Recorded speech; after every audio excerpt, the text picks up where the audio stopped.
Hello, everyone. Thank you all so much for being here. It's really wonderful to see this room full of faces. We've had in-person events for a few months now, but it doesn't get old, so thank you for being here. My name is Bonnie. My pronouns are they, them, and I'm the Assistant Events Director and a bookseller here at Brookline Booksmith. Today, it is my absolute pleasure to host Ross Gay for the release of his book, Inciting Joy, Essays. Thank you all for being here and for supporting Ross and our author event series at the store. Before I introduce Ross, I just have a few housekeeping notes. Firstly, if you haven't yet picked up your pre-ordered book that was included with your ticket, you can head back to that counter. You can also go over there if you want to buy additional copies. We also have a few copies of the Book of Delights. Secondly, please keep your phones off or on silent for the duration of the reading. Please know that this event is being live streamed on that iPad right over there. Hi everybody watching. None of our audience is visible to our live stream viewers, but if you don't want to be live on YouTube, just don't walk in front of it and you'll be okay. And finally, we will have a Q&A at the end of the event. So save your questions until the end, but definitely have them ready to go. And now for the fun part, introductions. It's my pleasure to introduce Ross and tell you a bit about the wonderful book we're here to celebrate. Ross Gay is the author of 4 books of poetry, including Against Wish and Bringing Down the Shovel.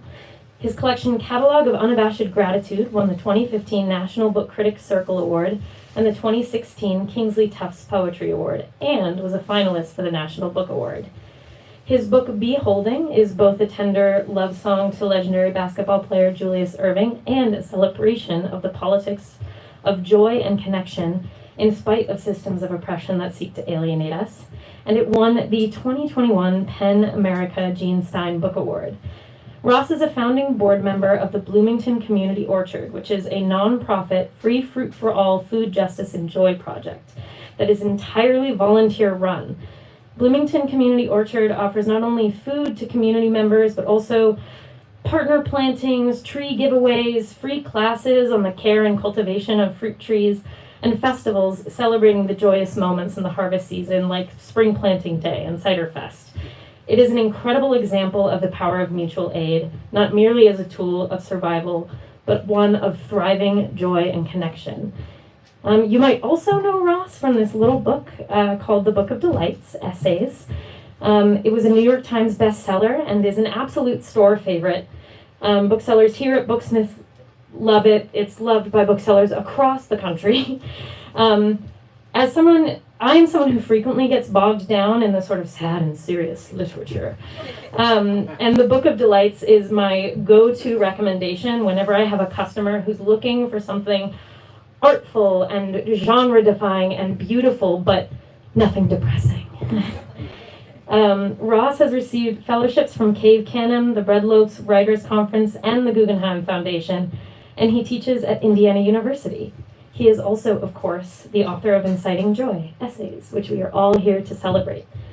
In the book, Ross considers the joy we incite when we care for each other, especially during life's inevitable hardships. Throughout Inciting Joy, he explores how we can practice recognizing that connection, and also, crucially, how we expand it. In We Kin, he thinks about the garden, especially around August when the zucchini and tomatoes come on, as a laboratory of mutual aid. In Share Your Bucket, he explores skateboarding's reclamation of public space. He considers the costs of masculinity in Grief Sweet, and in Through My Tears I Saw, he recognizes what was healed in caring for his father as he was dying. Ross's work is a breath of fresh air at a time when we often find ourselves isolated from each other, either metaphorically through divisive online discourse or quite literally in the midst of a global pandemic. Ross reminds us of the necessity of connection, of compassion, and of joy. He teaches us that in a precarious time when we find ourselves vulnerable and fearful, what we have, and perhaps all we have, is each other. And in fact, that can be more than enough. Everyone, please give a warm welcome to Ross Gay.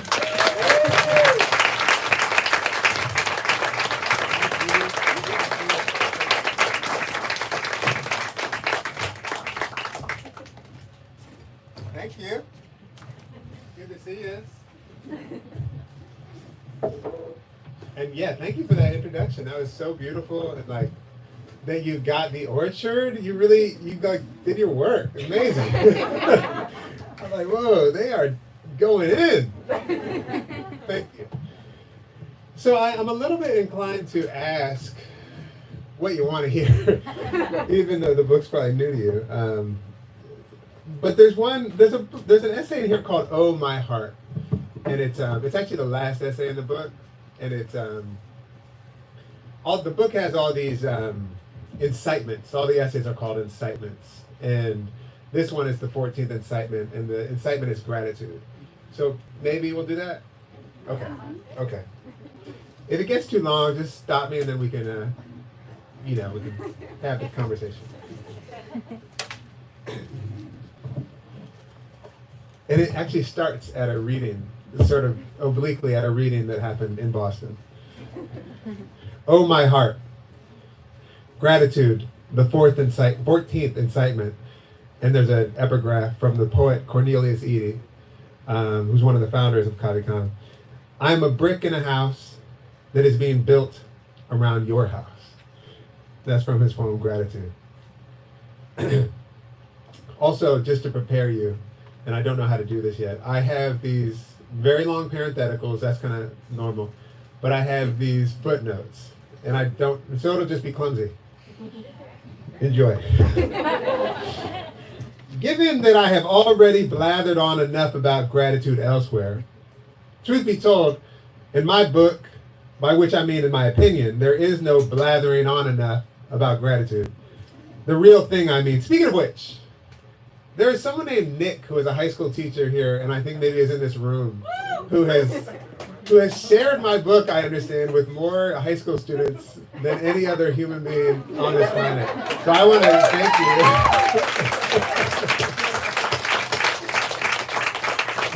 Yeah, seriously, thank you. There is no enough to gratitude. And it does not in the least seem an ill-conceived exercise, devotion, project, life, to do nothing other than list or catalog said gratitudes.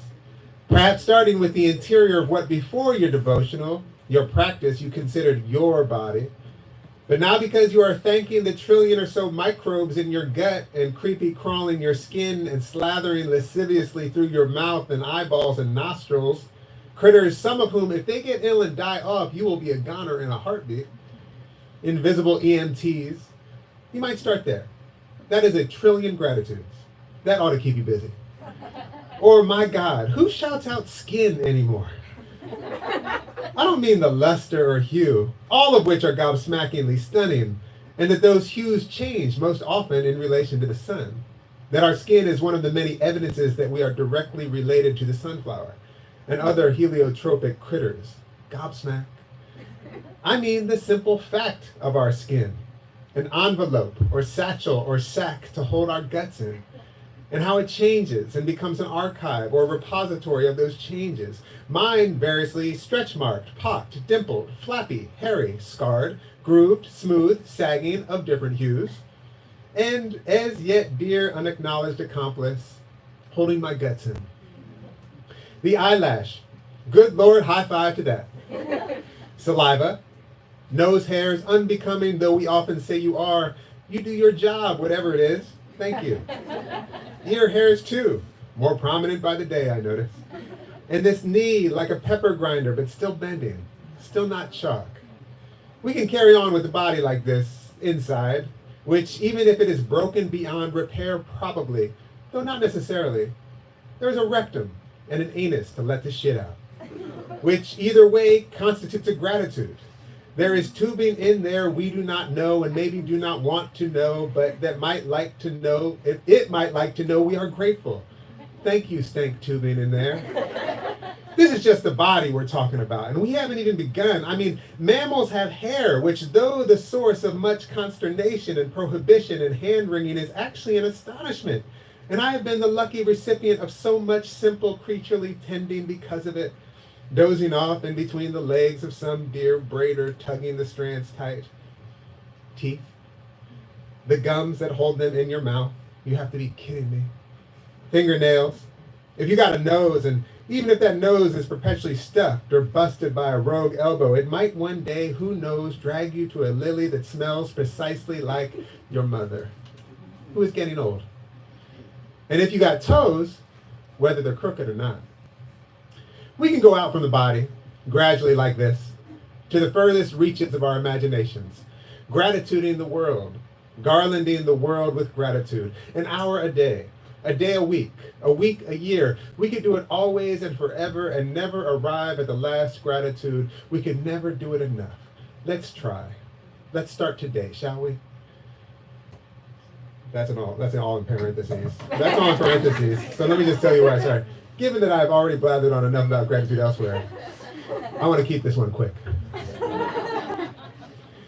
Periodically, I will catch wind of a response to my work, though I do everything I can to avoid being downwind of such things.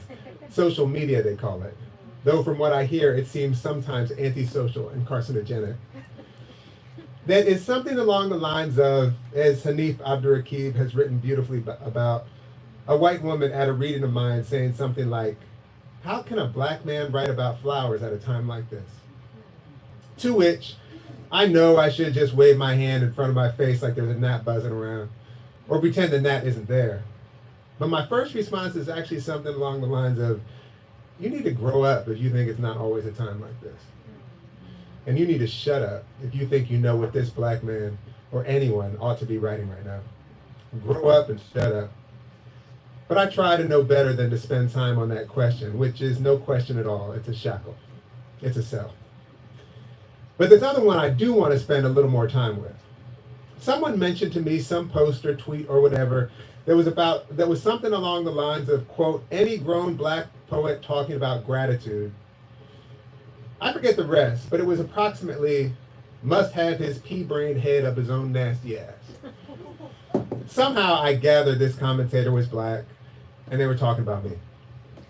My first response was kind of self-protective or defensive. It hurt my feelings, I'm saying, though I know I shouldn't say so. I was like, hand on chest, ouch, my heart. And my second response, sympathetic now to the heartbreak and rage from which the tweet was launched, was the same, ouch, my heart. Anyway, it is to ouch my heart that this brief meditation, and probably too, this whole book is addressed. It is true that we are often implored or compelled, especially by institutions that have the power to kill us, by which I mean the power to withhold the resources for life and the power to exterminate us, to be grateful.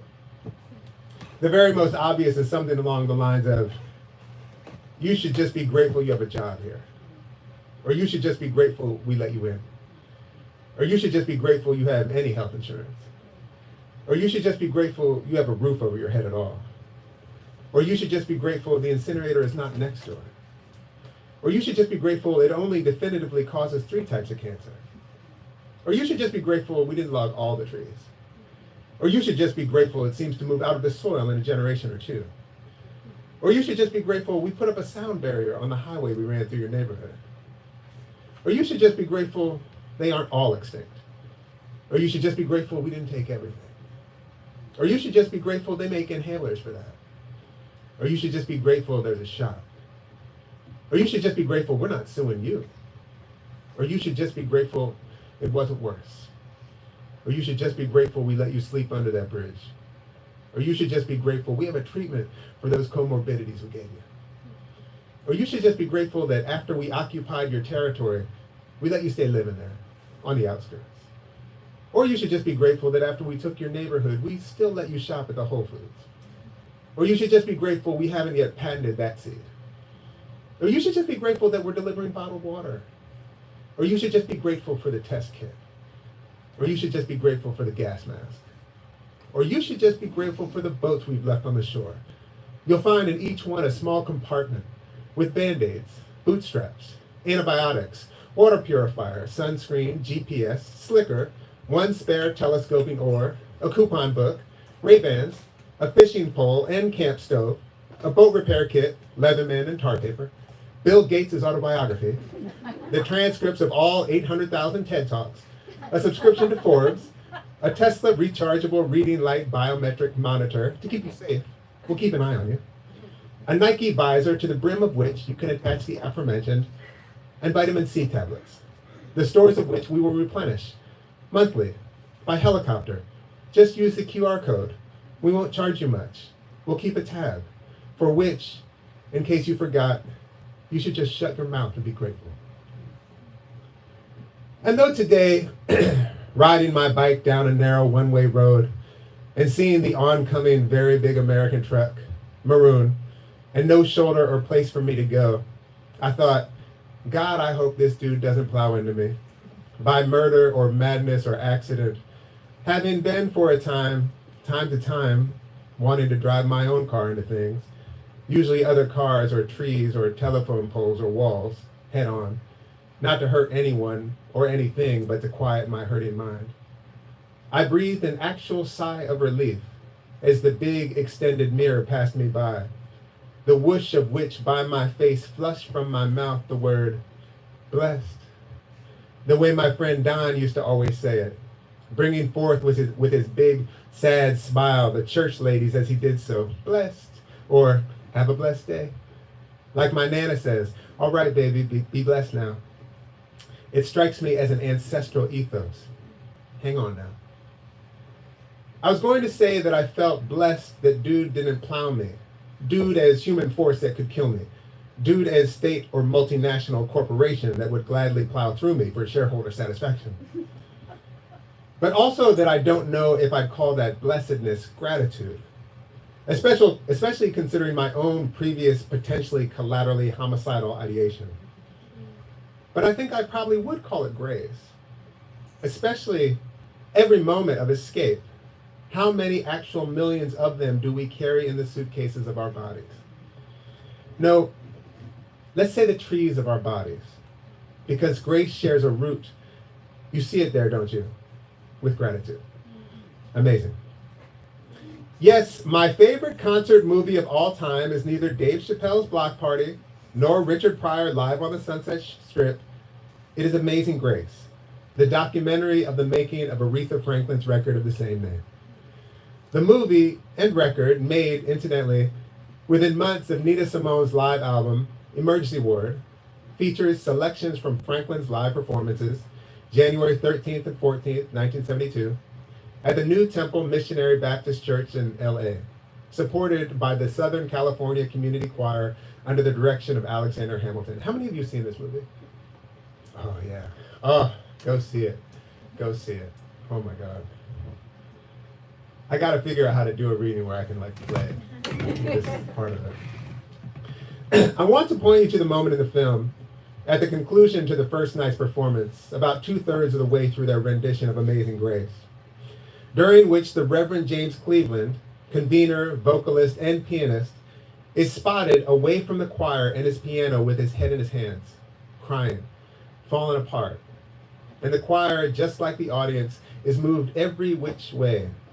And after Aretha has a quick rest, sits and wipes her face some, and the Reverend recovers and puts his jacket back on and returns to his post, guiding the choir in their steady, buffeted, shouted harmonies, which, too, draw Aretha back to her feet and back to the podium. Safe, safe, safe. So safe, she responds. So safe with Jesus. Aretha sings. And it's grace. You might know the song. You might sing along. That will lead me home. And in a miracle of footage, as though to anticipate our reflex to designate Franklin a singular talent, a distinguished genius, a solitary voice, as though to anticipate our desire to never mind the choir, and never mind the organist and the band, and never mind the Reverend James Cleveland, and never mind the parishioners, and never mind the goddamn lyrics to the song, and never mind all her teachers and guides and elders, never mind who came before her or swept the stage or fixed the lights or tuned the piano or made the tea or cooked or grew the food that fed her mother's mother's mother's mother's mother's mother. Never mind her mother's mother's mother's mother's mother's mother. Never mind all by which she is even standing before us in this place. Grace. through her sung as it had never been sung before. Amazing.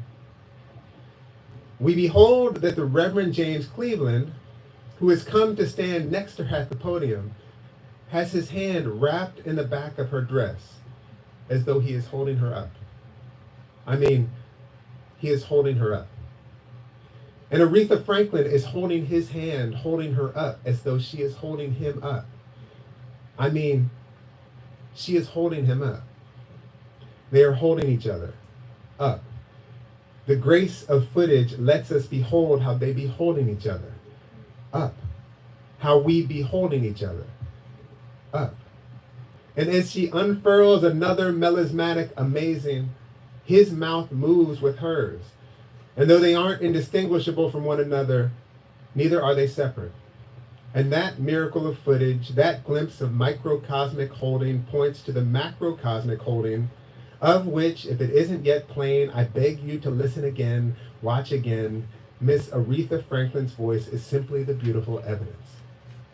Or another way to put it, Aretha Franklin's voice, quiet as it's kept, my favorite song on that album, the one that's on repeat in my head as I compose this, one of the songs I hope might accompany me as I walk out of this still pretty bouncy sack of bones, is Holy Holy, the cover of the Marvin Gaye song. Is not only singing about, but is evidence of grace, which is defined as, quote, God's unmerited favor, love, or help. What I called a macrocosmic holding, but what also might be called gift. Although I know the dangers of reading the comments, not so much on these YouTube clips. And one of the more frequent and astute observations there is that Aretha Franklin was touched, or carrying forth, or channeling, or the conveyor to us of a gift that, though it came through her, was not exactly hers. None of which, for the record, diminishes the labor, the practice, the time she spent. Let's not say spent, let's say devoted. Let's say gave. Cultivating that gift. Or a better way to say it is maybe being grateful for that gift. Though there is certainly a discourse of diminishment, particularly among the gifting of black people, that would make it seem so. You know, white people work hard, black people are gifted. But, ouch, my heart, I only barely want to acknowledge that, because we're not talking about that. That's the same them telling us what to write, what to think about, what to love. Them is the same them telling us we ought to be grateful they let us live. We're talking about Aretha Franklin, whose gifts or gratitude remind us of giftedness, remind us of gift. And gifts, says Robin Wall Kimmerer writes in Braiding Sweetgrass, quote, from the earth or from each other establish a particular relationship, an obligation of sorts to give, to receive, and to reciprocate. Kimmerer recounts how as a child she would run through the fields when the wild strawberries would come on, getting on her stomach or back to receive the gift of the fruit, which came only for a short time, and which gave them themselves so that she might have some sweetness. Or, she says, still learning patience and sometimes gobbling up the still white berries, sourness.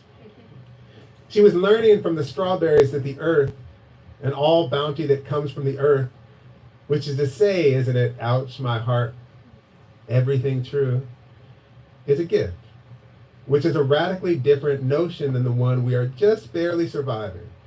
I'm talking about capitalism and settler colonialism and all the entangled brutalities and lies we are told are the truth, and that we ought to be grateful for them. Kimmerer writes, quote, the fundamental nature of gifts is that they move, and their value increases with their passage. The fields made a gift of strawberries to us, and we made a gift of them to our Father. The more something is shared, the greater its value becomes. This is hard to grasp for societies steeped in notions of private property, where others are, by definition, excluded from sharing, end quote. And a few paragraphs later, quote, the essence of the gift is that it creates a set of relationships. The currency of a gift economy is, at root, reciprocity. But the currency of the brutal economy is the opposite of reciprocity: theft, hoarding, dispossession, alienation. The brutal economy is a system of lies, a net of stories, a noose of agreements that turns whoever owns the most or signs the checks or holds the keys or wields the gavel or stamps the papers or has a spaceship, unless you're Sun Ra, into a god. To whom, at least that's what they think because it's true, they're killing us. We should be grateful. In the theft economy, the gods might not give you a visa. They might put you in the street. They will for sure bust up your union. They can take you in if they want. They're putting sludge in the river. They're putting a pipeline through as we speak. They're doing everything they can to keep burning up the world. Given this, ouch, my heart, I understand the impulse directed a tad meanly at me, gotta say, but nah, we're cool. To be like, fuck gratitude. Or to be like any grown black poet talking about gratitude, etc. I get it. I mean, I really get it. Let's take one horrible though superb example. Have you read Chris Majopra's March 29th, 2018 article in The Guardian? In it, he tells how reparations were paid to England's white former enslavers and their descendants until about 2015. Which is so absurd that it's almost impossible to hear, so I will say it again, a touch differently. When England unenslaved their enslaved population, it collected a tax from its citizens to pay white reparations to the former enslavers and their descendants.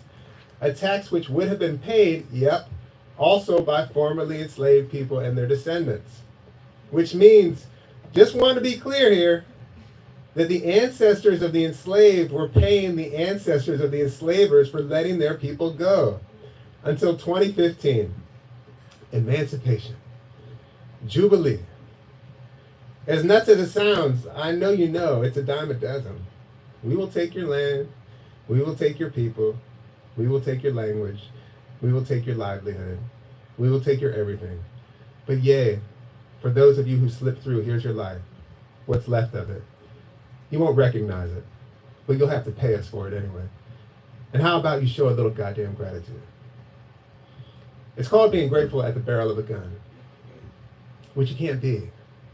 I mean, there is a monk out there who can be, but I ain't that monk. Nor should you be. Oh, my heart. That's not gratitude. That's being extorted. Footnote. T-shirt, keychain, etc. idea. Maybe not for the goop set. Extorted.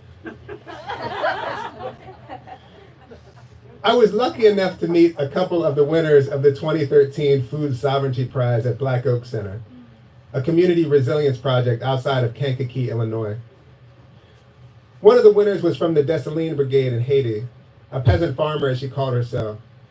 And as one of the recipients of the prize, she was touring farming projects around the U.S. I got there a few minutes late and joined the just departing tour of the property, the fields and beehives and herbal apothecary.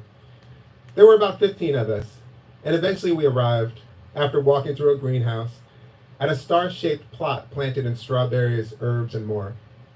Our host, Dr. Jafunza Wright Carter, who in addition to being one of the co-founders of Black Oaks along with her husband, Fred Carter, was the poet Gwendolyn Brooks's primary care physician at the end of her life. Blessed. Grace. Told us we were at the ancestral garden, where all the visitors come when they arrive. It is here, Dr. J said, that we lay down the sorrows of slavery and colonialism and imperialism. It is here, she said, that together we lay our sorrows down, which we did, holding the hands of who was next to us. She didn't tell us this is one of the definitions of joy, holding each other through the sorrow, because she didn't have to. And the lemon balm did that. We retreated into the kitchen where we ate from an excellent potluck. These places, Black Oaks, Soulfire Farm, the Bloomington Community Orchard, etc., as a rule, do the most badass potlucks. I remember soup and homemade bread and beans and, as always, noting that the squash, potatoes, and kale came from the fields. The thyme and rosemary, you saw them on your way in, right over there. Tony brought the green beans, and Gilbert brought the kombucha. It's called grace. It means gratitude. It's just how we do. It was chilly. We were huddled a little closer than if it wasn't. And for those of us not from the upper Midwest, it was freezing. as our Brazilian and Haitian friends noted a few times. But we just huddled and laughed and kept our mugs full of tea, lemon balm from the ancestral garden. Tiana brought them in. We asked questions and told stories and took notes sometimes and sometimes not. The light changed in the room, the shadows on our faces. We spoke a few different languages: Creole, Portuguese, English, Spanish, French. So we were in one of those beautiful circuits of translation, relying on each other to understand each other, as always, again. Oh, my heart. It was during this conversation that I heard this powerful story about the Dessalines Brigade. Shortly after the 2010 earthquake in Haiti, itself a victim of upside-down reparations, itself a victim of centuries of fathomless plunder, Monsanto, seeing in this disaster a new market for their products, which includes, among others, hybrid seeds, genetically modified seeds, and glyphosate, or Roundup, an herbicide so ubiquitous, sprayed on so many millions of acres, that in addition to being on or in much of our food, it is in our water, and it is probably in our bodies, delivered a gift of tons and tons of their hybrid seed to Haiti. It surely to some looked like a gesture of benevolence, largesse, the same way so much so-called aid does.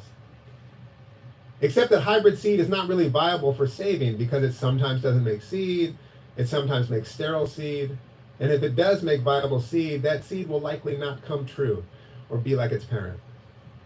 Therefore, the farmers who use that seed would likely end up ensnared, having to buy their seed in the future from Monsanto, as opposed to saving it, as they had done, as we have done, as has been done for us for millennia.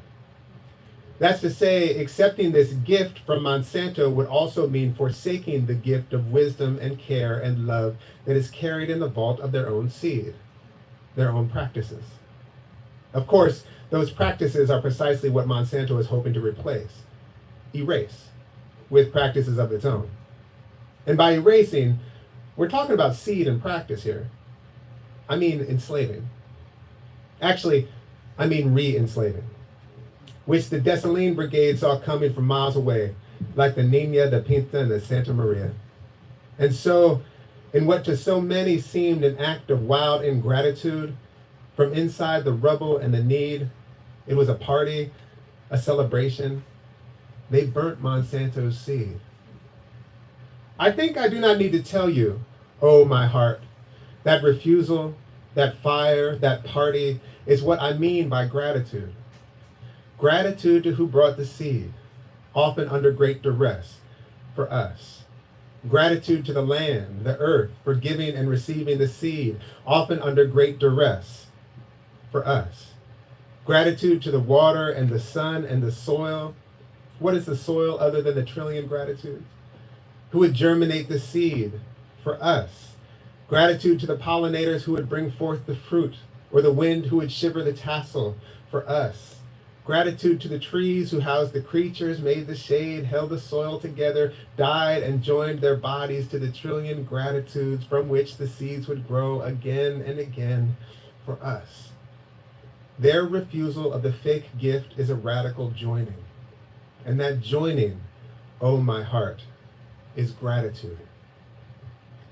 Shortly before the food sovereignty folks had to be on their way to their next stop, as we were finishing our tea and dessert, I'll never forget it as long as I live. A young black farmer asked the Haitian farmer from the Dessalines Brigade, who, remember, burnt the seeds, what they do when it's difficult, when times were hard and it was a challenge to keep going. She half smiled and looked in the corner, shivering there in her borrowed ski cap beneath her hoodie pulled up. Then she laughed, looked the young farmer in the eye, and said, "Oh, my heart, we sing." That song too, "Oh, my heart," through the difficulty, which is profound sometimes, inconceivable sometimes, as far as I'm concerned, is gratitude. It was taught to us, given to us, grace, amazing, by our ancestors, some of whom survived the unsurvivable, endured the unendurable, and some of whom did not. That song was given to us by our ancestors, those who lived and those who died. who they said some of them were property, and whose life was a refusal, a disowning, an insurgent gratitude. Our fleeting bodies, oh my heart, the flowers of that insurgence. And we replant that insurgent gratitude by saving the seeds we have been given and giving them away. I think that's what the writer Toy Derricott means in her poem, The Telecycle, when she says that, quote, joy is an act of resistance. The luminous mycelial tethers between us, our fundamental connection to one another, the raft through the sorrow, the holding through the grief joy is, reminds us again and again that we belong not to an institution or a party or a state or a market, but to each other, needfully so, which we must practice and study and sing and story and dream and celebrate, belonging to each other as though our lives depended on it. And when we sing like that, oh my heart, what then? Oh my heart. It's a real question. My heart, what then? Thank you.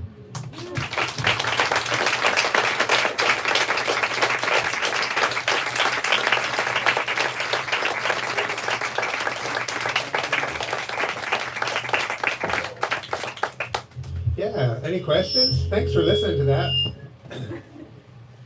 And thank you to the audience in the computer. The little people in there. Hello, everyone. Thank you again to Ross for joining us. We have a Q&A. I'm going to try to encourage folks to use the mic so that our live stream audience can hear the questions you asked. But if we get a lot of feedback, we might just have to... I can redo it. Yeah, perfect. But yeah, feel free to raise your hand. I'll pass you the mic and you can ask questions.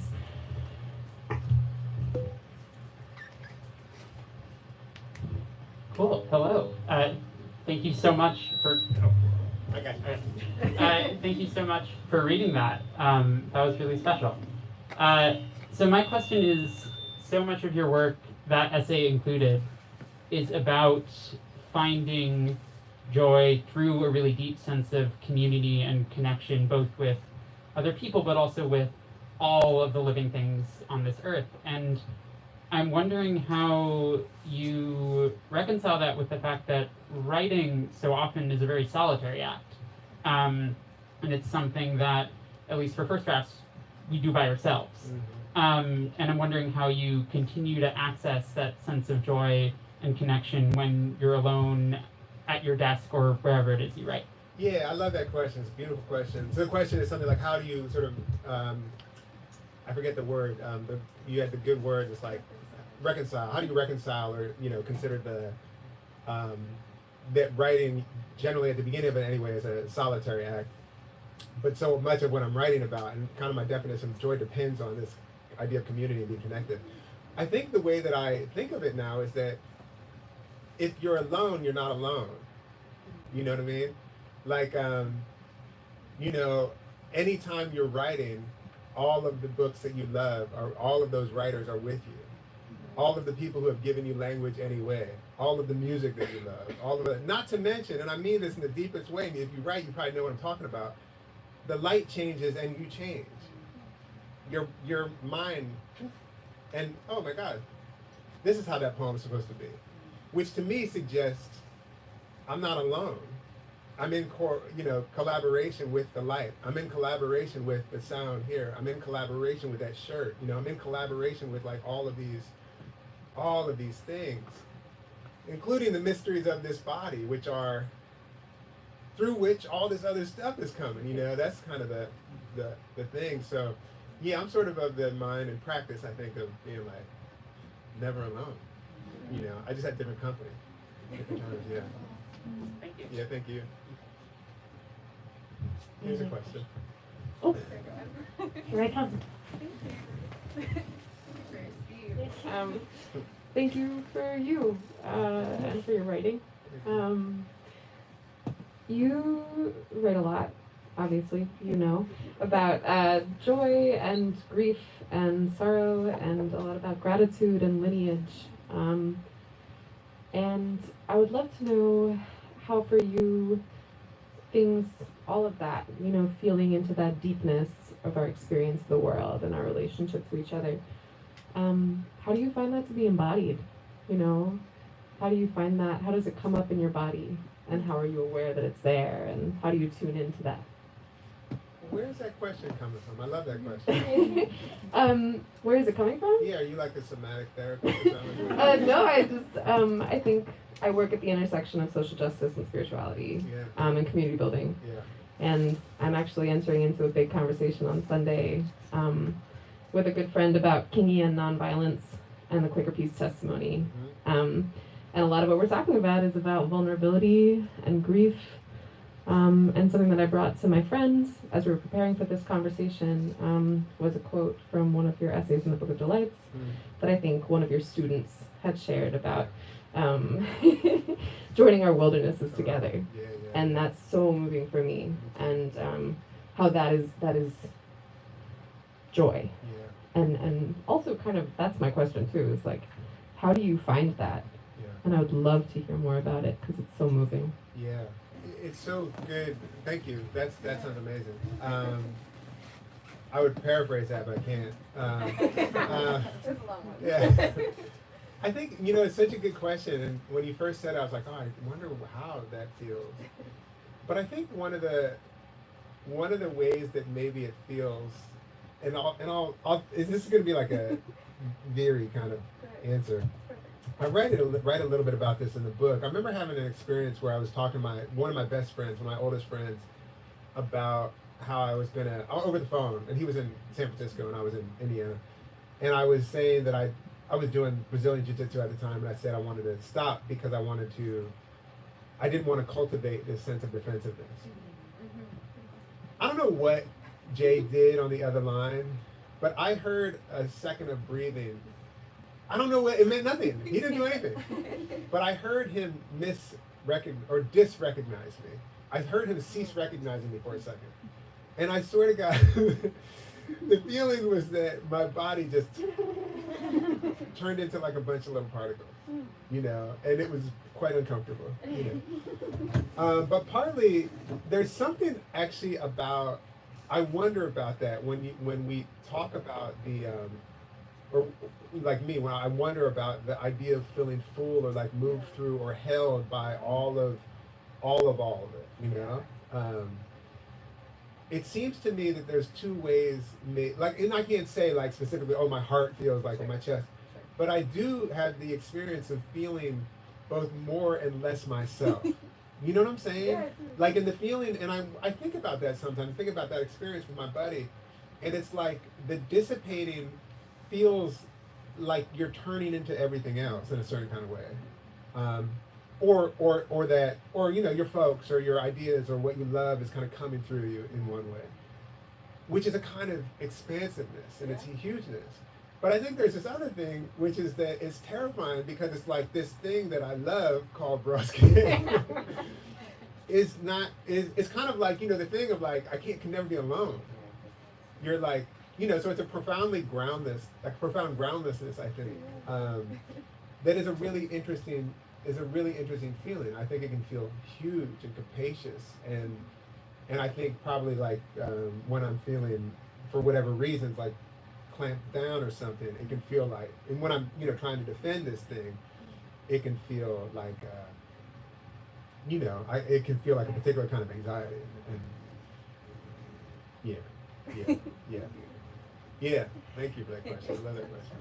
That's a wrong question. Any other questions? Yeah. Thank you. I had a question. I don't know if you get this a lot. You work in multiple genres. You work in poetry and essays. Like when you're thinking about a lot of ideas that feel like they belong in the same maybe garden or area, are you like, these are poems or these are essays? Like, do you know right away? Like, can you identify the genre right away, or is that not important and you just put stuff on paper? I think it is important. I do think it's important, but I don't know if I feel like I do. You're right. I do get that question regularly, but I don't fucking know. I just like don't. When I wrote that Book of Delights, it was basically an essay a day. That was a project for a year, I never would have thought to do it in poems. I know that, it just, and so like a way that I kind of feel comfortable talking about that is that I think I go to poems when there's some different quality to the mystery that I'm engaging or entering or, dealing with. I don't know that it's necessarily a bigger mystery, but it might be a little further away, something like that. And so maybe I'm because of how I think of poems or work with poems or whatever, it's a mystery that maybe I'm gonna like sort of approach through music, through the line, through breaths, in a way that does not necessarily need to be as sort of, coherent or linear or something as a sentence might be inclined to be. Although of course sentences can be zany and interrupted and all that stuff. I wonder if it's that. But I think the most sort of, and the answer I can give you that feels like kind of true is that when I wrote the Delights, I knew it was going to be essays because I knew I didn't know how to write an essay good enough that it was fine. I wasn't going to be stuck doing it. I could just knock it out for 30 minutes and see what happens, and then some of these are okay, yeah.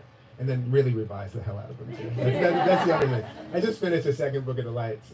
It's been 5 years, and I'm revising them now, and I'm remembering like how terrible they are at the beginning, and how much revision it takes to make them like passable. Yeah.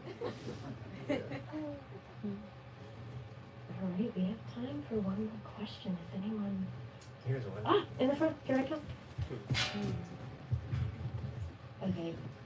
First of all, it's so special to get to hear you read, and thank you. You're writing about joy and sorrow and how they coexist, like, has been really grounding in my life. And I'm a rabbinical student, so studying to become a rabbi. And I feel like your work feels like kind of like a theology sometimes about how to exist, how these things, as I think about my own sense of that. And I'm just curious for you, does it feel spiritual or does it feel like a theology when you think about or your relationship to these ideas that you write so much about and live in the projects like your orchard, your sort of sense of how that, if that is connected to a sense of something larger or spirit. Totally. 100%. Yeah. And I think it's funny, I hadn't made it as plain as this. I mean, I spent, I'm always sort of thinking about joy in various ways, because I've been writing about it so much. And it was just a conversation, I think, in the signing line, was it? Yeah. With someone who was at this reading in Harrisburg. It's so obvious, but it just hadn't clicked quite like this, that simply that joy usually is the evidence of feeling like you're connected to something larger than yourself, which is how part of this book is it's a weird thing. It's sort of like I'm starting in an argument. I think I actually start writing a lot in an argument, and the argument is first with people who think that joy is not serious. And I think probably it makes sense. If you think joy is what's going to happen when you get a good pair of shoes, it's yeah, that's not serious. That could be awesome, but it's not serious, I mean, unless you need a pair of shoes to fucking walk, seriously, that's serious. But when I get a pair of shoes, not that big a deal. It's not that serious. When I submit to this larger thing, whether it be an orchard project that in a way we're sort of imagining and hoping and laboring might make fruit for people 10 years from now or 20 years from now, people I can't imagine, people who aren't born, and that we might be dead by the time that happens, that feels it actually feels grave. The word that I hear myself say a lot about joy, it feels grave, because it understands among the things that we hold in common is that we're all going to die, and that from that sort of grave might spring this thing called connection, profound connection. I also want to say that I was going back and reading Hema Chadron and her teacher, I think you say Chogyam Trungpa Rinpoche, and I was looking at my underlines in Rinpoche Trungpa Rinpoche's book, and I was like, oh yeah, this is where it is, And I write about, not that specifically, but I write about like this time in my life where just like very, very difficult, cracking the fuck up, for years, and falling apart. And I remember being introduced by my friend Nora, who kind of, saved my life in this way by giving me like The Wisdom of No Escape, that book. And then Things Fall Apart, that Pema Chodron book, both of those. But in the Trungpa Rinpoche book, I think he says something like, maybe it's in the book called like The Path of the Noble Warrior or something, I can't remember the title. But he says something like, one of the things that you're trying to do is to be like smiling with tears in your eyes. Something like that. So that's to say, I think of it as a kind of absolutely a spiritual endeavor, curiosity, joining. And I think I learned it not only from people who are coming out of explicitly spiritual traditions, but a lot of those people too. Yeah. Thank you. Thank you. Thank you so much. It's so wonderful to have you all here tonight, and thank you for joining us. Yeah, can I say how nice it is to be like in a bookstore, this awesome bookstore? Yeah. God damn, it's beautiful. When I went to the bathroom and like all that stuff back there, I was like, oh my God, if I had a bigger bag, I'd be incredible. In her ends, it's like a labyrinth. I know. Thank you so much, everyone, for coming, and thanks for hosting this. Yeah. Really And good. everyone can.